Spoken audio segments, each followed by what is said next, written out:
Hello, everyone. This is Kevin Johnson of Leverage Consulting, and I have a special guest and a good friend of mine, Jenni Utz. Jenni has been a friend of ours for quite a while, and if you don't know Jenni Utz, she owns a property management company, Utz Property Management, and she's owned that I think for about 15 years now, right? Yep.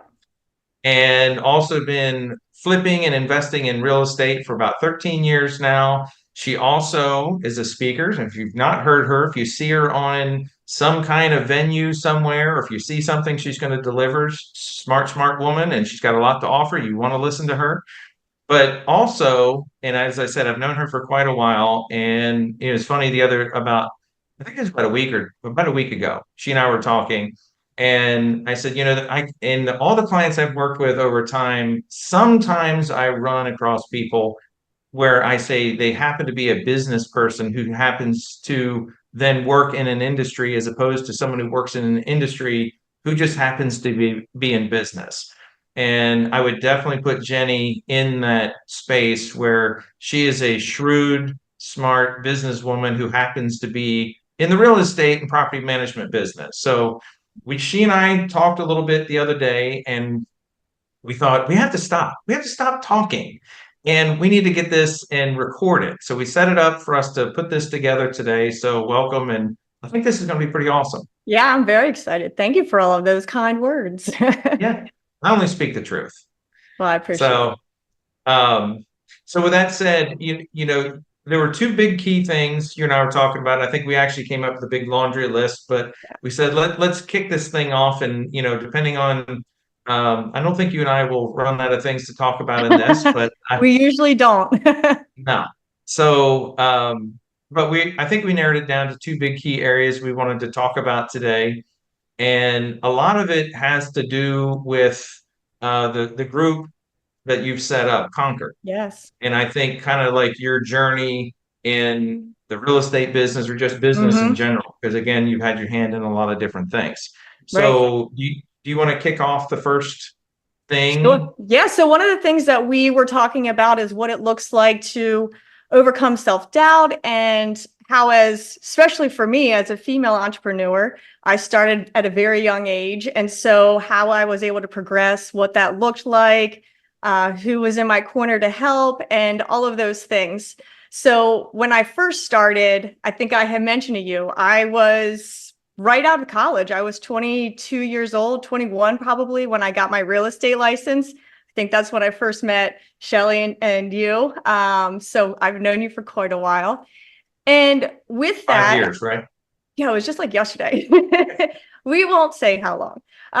But it was one of those things where I did not realize how full circle it would come that I would be able to be back with you guys. And it's just been great. And so one of the things I wanted to talk about was the self-doubt. I mean, I was right out of college. I was young. I was pregnant with my son. And so it felt like there were so many things against me as far as being able to easily make an excuse as to why something just wasn't going to work. My first year in real estate, I think I made $9,000. And so how am I supposed to raise my son off of that, And as I was growing the business, I knew that I wanted to invest that money back into the business. So I knew I had a long-term goal, but how do you overcome that self-doubt? Like maybe I just won't be able to do that one thing. And if that doesn't go right, am I going to have to move back in with my dad? What does that look like? How am I going to do that? And so one of the things that I did early on was I'm now, in terms of work, a creature of habit. I wake up first thing in the morning, just start checking off accomplishments. So I get up, I make my bed. As easy as that sounds, I am checking off one accomplishment as soon as I wake up. One of the other things that's really important to me is my devotional time and getting active. So before I start work, I actually started here recently. Now I walk on the treadmill and do a YouTube devotional. So I can kind of get both done and get moving. So those have been really big for me as far as personally overcoming some of the self-doubt, is starting with a routine and starting with things that I can easily check off the box before maybe some struggles may occur during the day. And I do want to go back to something you said, because it's kind of like the premise behind everything for what you and I were going to talk about. And I think it was really the female entrepreneurs, Yeah. the females that are in business for themselves. And I think, and I don't think it's really, there's a lot of stuff going on in the world today about female versus male and that kind of Right. stuff. And, it's all of this is that we're going to talk about. You've been in this game now for 15 years. And, so this has been going on for 15 years. And quite honestly, it's gone on for a long, long time before that. Mm-hmm. And, I'm personally one that I've always loved the underdogs, and it doesn't matter, male, female. I love, the one who's expected to lose, who comes out on top and wins. That's the story I love. Right. Right. But, I've worked with, people of all different walks of life, male and female and everything else over the years. And it's funny because for me, I don't personally, I don't look at somebody and say, oh, they're a female, they can't do that. Right. And I want sometimes, and I can't make assertions and I can't tell you, oh, that's not right, because they're personal experiences. Right. That said, if I do think, and this is where you and I were talking a little bit the other day about how much of it is reality and how much of it is maybe perception, Mm-hmm. right? And I say that, and I'll give you like my point of view too. Okay, and it's got nothing to do with the female side of things. It's actually the male side of things. Mm-hmm. And it's and I think there's a perception sometimes that everything is like for a woman in business, a lot of stuff's gonna be harder, right? Whereas, like, if you've got guys, and I think one of the things that a lot of people, in fact, being being a female there, would you say Uh-huh. sometimes guys just don't talk enough? They can. They can. And sometimes they'll talk too much when they shouldn't. Okay, this is true. So my point is, I think there's a lot of self-doubt on both sides. Yeah. And I believe like a lot, especially for guys, it's probably a lot of it is more internalized. Mm-hmm. They may not say anything. They may leave the room. They may throw something through the wall. They may get mad. They may drive fast down the road. They may do something that maybe looks like them being angry. Right. And that's what it looks like for a lot of guys when they Right. have the self-doubt. Because and you and I were talking about something the other day where it was both of us are working on something and putting a lot of work into it. And it's like, nothing's happening.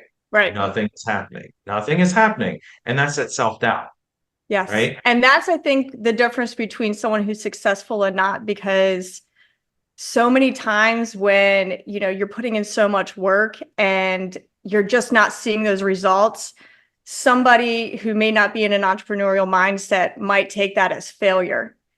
Whereas someone who's an entrepreneur may understand, I just got to push just a little bit further, just a little bit further. I'm right there. And, it's just grinding and understanding what that looks like. But to your point with self-doubt, the difference between where I am now and where I was when I started it's a world of difference. So when I first started, I mean, like I said, I was young. I was out of college. I didn't even know who I was at the time, right? So when I started, I became a broker at a young age. I think I was 25 when I started my own real estate company. And in my area where I was, that was unheard of. There were only older, usually men. I think I was the only female who was a broker in our area, let alone doing it at 25. And so part of that, I mean, obviously that was a great accomplishment, but I had such an imposter syndrome that I didn't belong there, that a lot of my self-doubt was I need to fit in with them. And so, at the time it was business suits, it was this. I thought I needed to wear, a dress and heels and be fully done up every day of every week, because that is how I was supposed to present myself, because that's what everyone else was doing.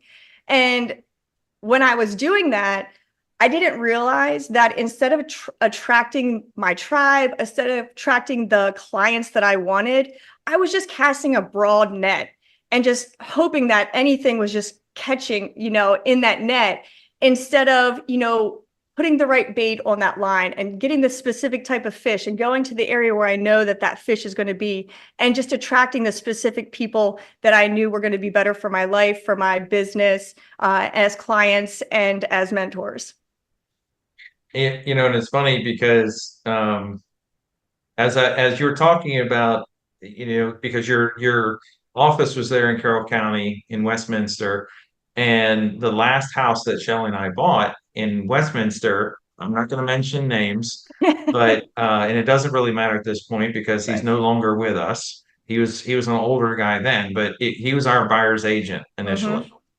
Mm-hmm. And and it's funny because I think if he treated me in a way, and I mean, literally to verbatim, the guy turned around at one point, showing us properties and told us to shut our yap. Yeah. Okay.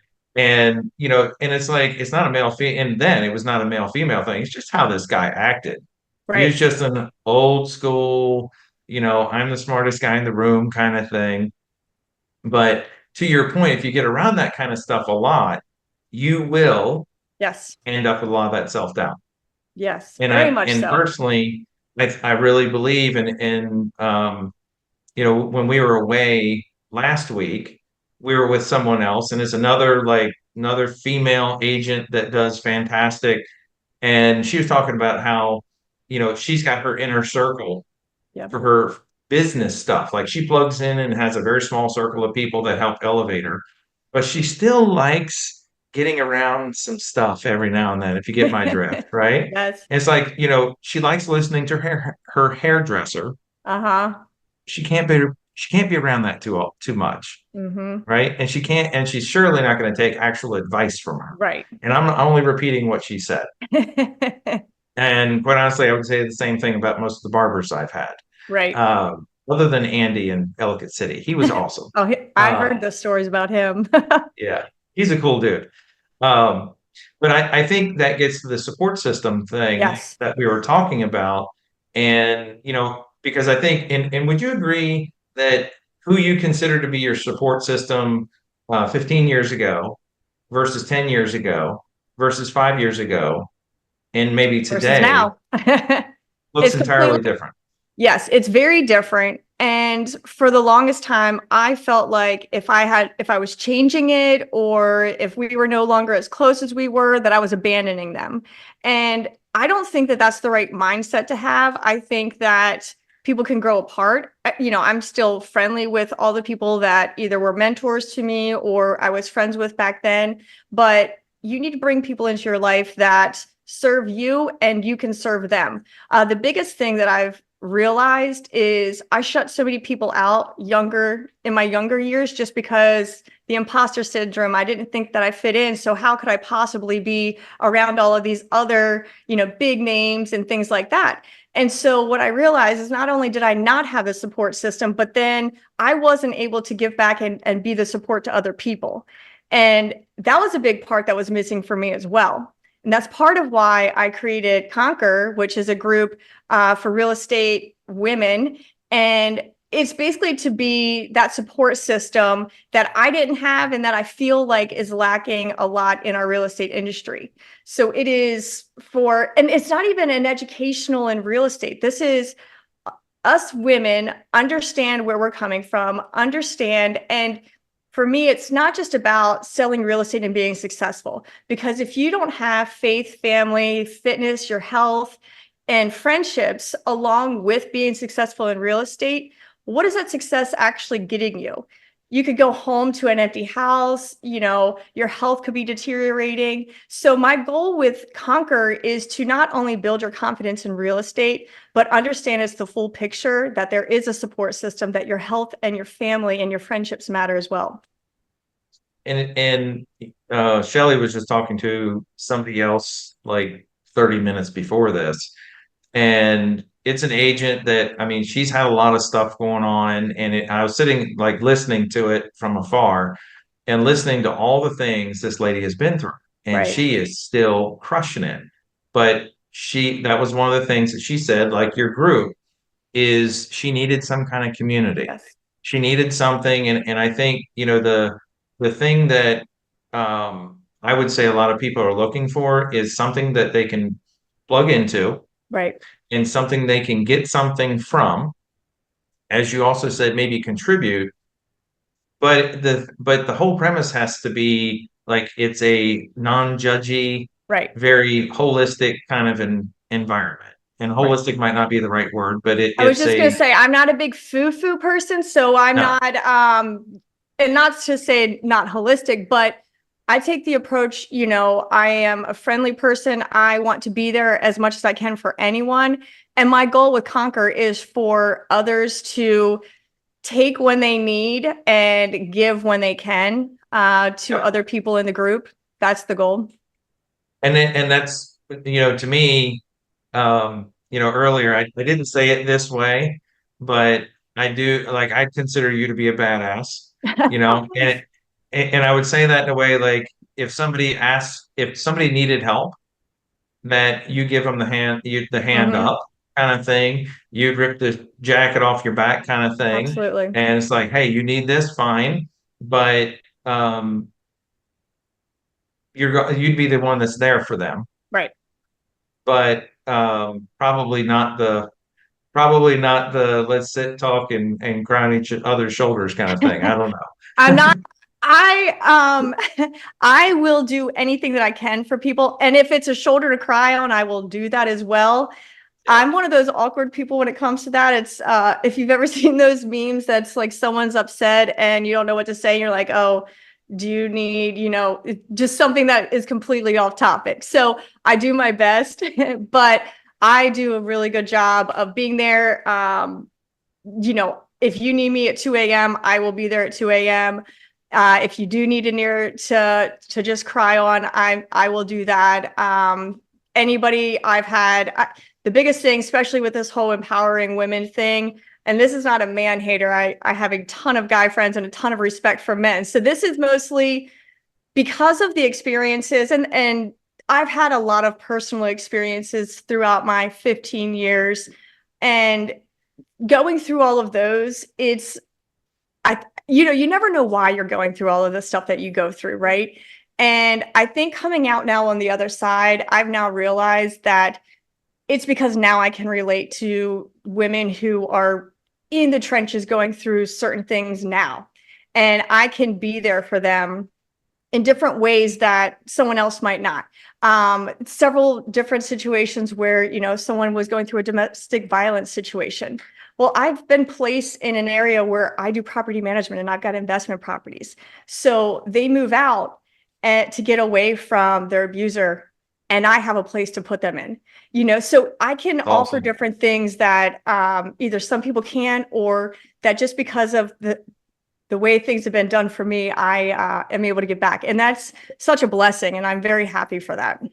That's awesome. Well, and it's funny because I was gonna end that. You basically already said it for me, but I was gonna say you might be the shoulder to cry on, but at some point you're gonna be like, okay, now what are we gonna do about that? Yeah, I'm the one who will roll up my sleeves and work with you to get you to the next phase. That's Yeah. what that's how I see myself. It's like, okay, I am here for you, but how are we going to make this better? What can I do? How can I help you? Let's get you ahead.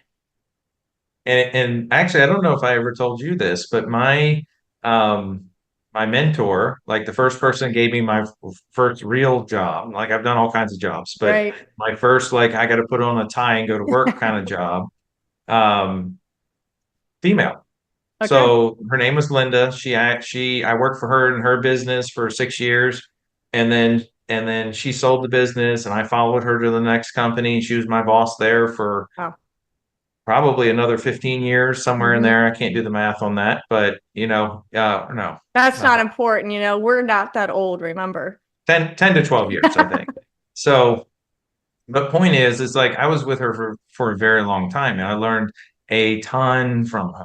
Yeah. And it's funny because she was a hard ass, but that's where I learned the most. Hmm. That was the one. And in the company, so there's about 110 people or something at the company, where I followed her to.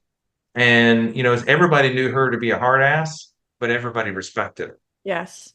And everybody could say they learned something from her. Yeah, absolutely. And I think a lot of it also, at least for me, the way that I run my company is sometimes the people I'm harder on is because they're the ones I expect so much from because I know that they can do it. And they've already proved themselves time and time again. And I'm just working to make them better. And they just might not even see it yet, and that's always fun to help mold someone in that way. It's funny. I've done a deep dive on Nick Saban again here recently. Mhm. I did it many years ago, but I've done it again, and I watched this it was a quick clip, but it was a funny story, not male, female oriented, but it's on the being hard on people. Right. And they interviewed one of the players, and I think it's somebody they'd gone through Alabama and moved on.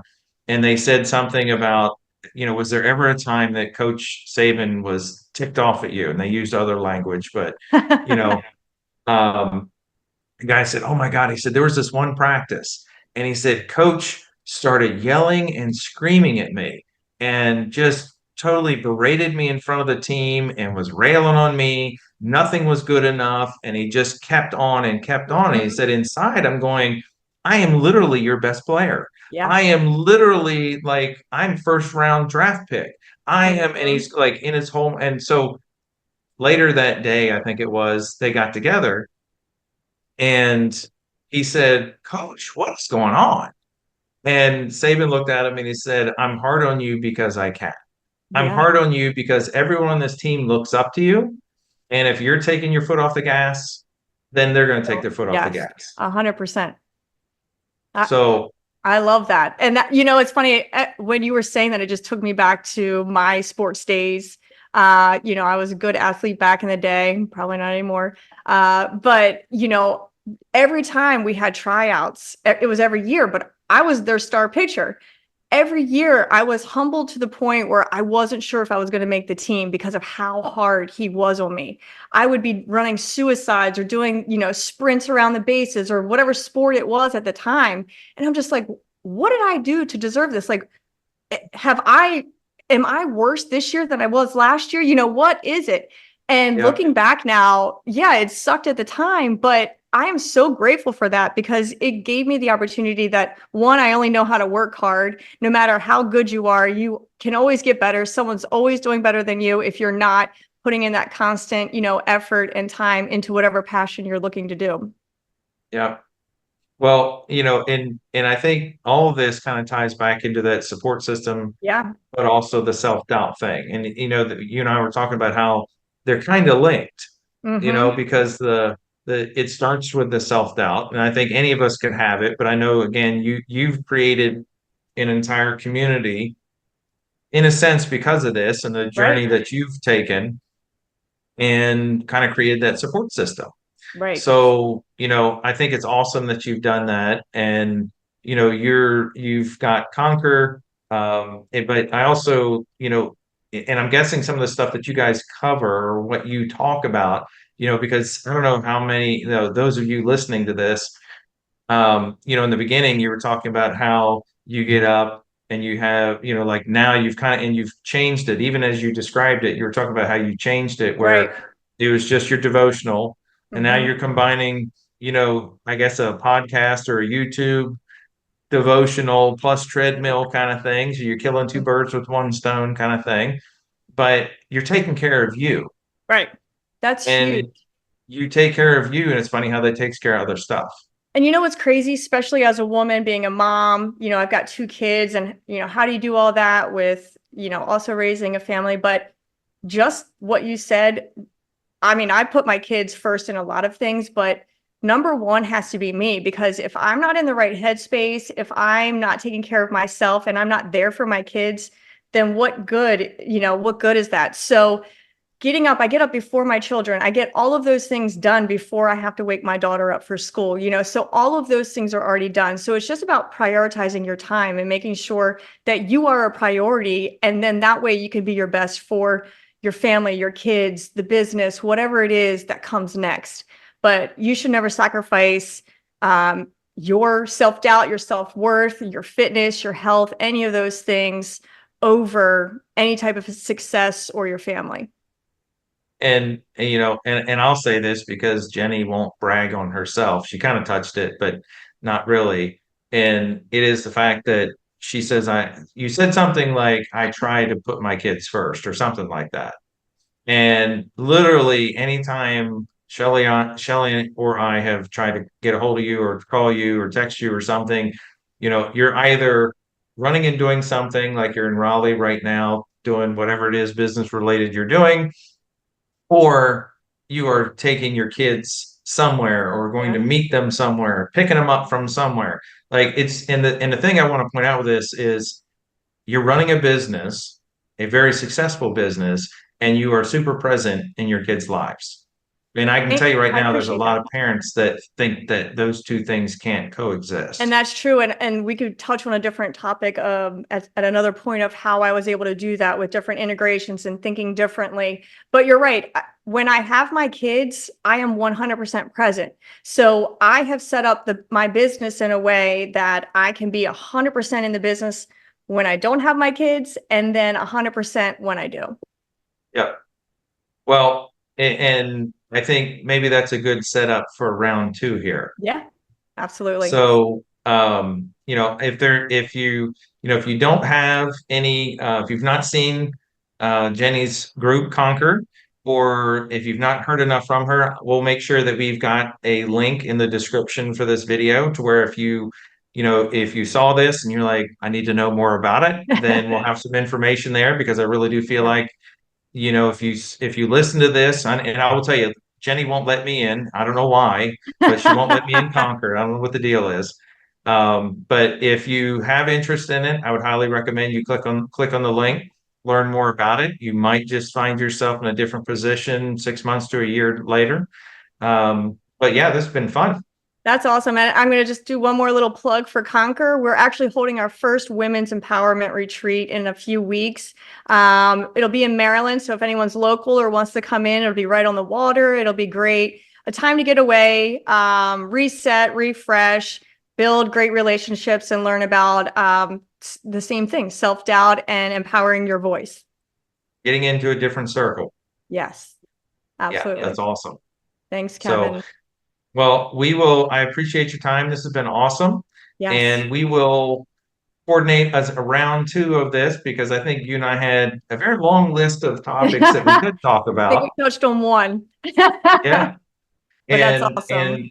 it might even be one where maybe you and Shelly do a few of them coming Yeah. up soon too. Yeah, that'd be great. That's awesome. Well, thank you again, Jenni. And Kevin. we will wrap this one up and stay tuned for the next episode. Thank you.